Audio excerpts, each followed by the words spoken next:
When we think of the scope of the task that we have before us to see 220,000 harvest laborers, quickly we begin to understand this is much bigger than myself.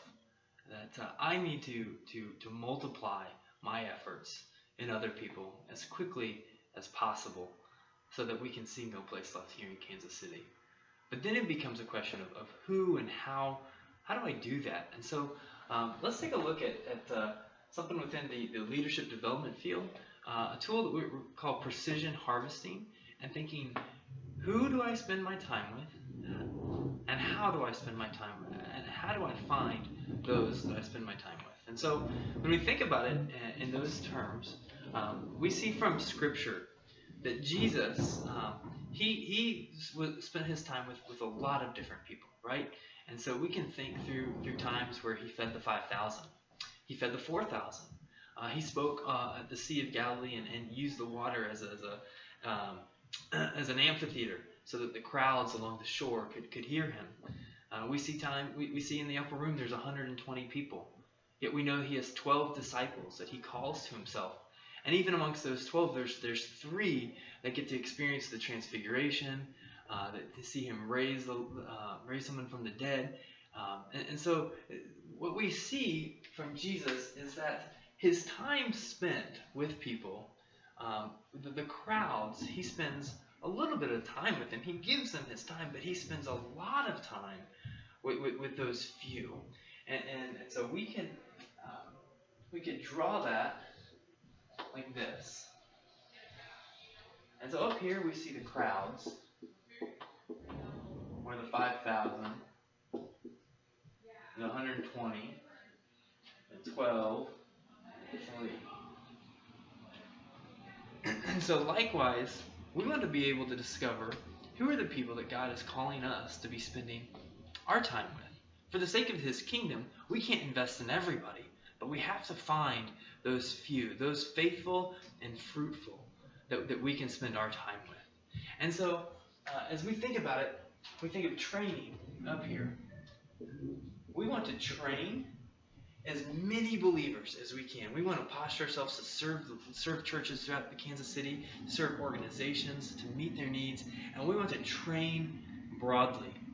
And as we find those who are faithful and fruitful in doing the work, then we want to begin to enter into more of a coaching relationship with them, that we're investing more and more of our time with.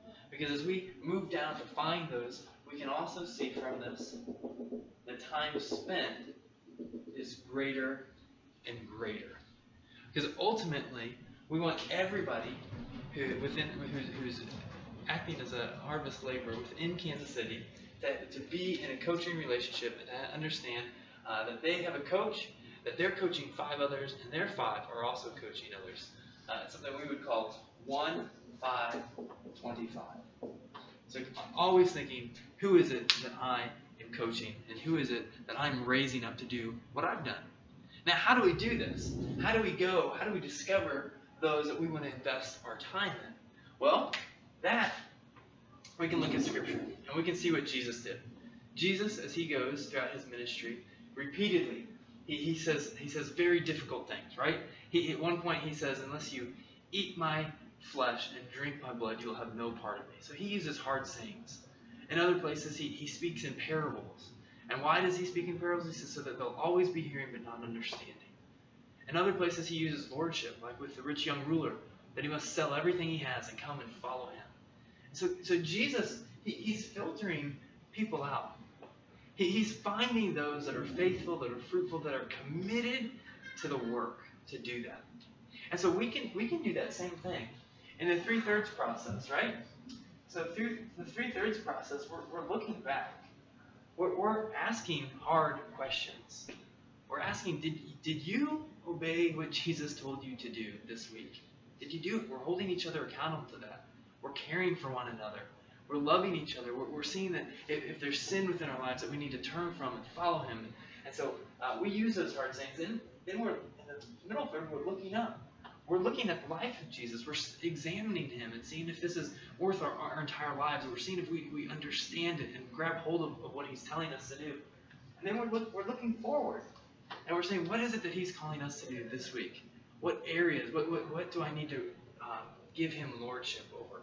And so by using this 3/3 process with people, whether that's people who we've trained in an existing church, or whether that's people we've met in the harvest that have chosen to follow Jesus, we can begin this 3/3 process with them to help discover who it is that are the faithful and fruitful ones that we can begin to multiply ourselves in and to invest more and more time in. Because ultimately, what we've seen is as we get down to find these people, we need to be spending about 60 to 90 days a year with them.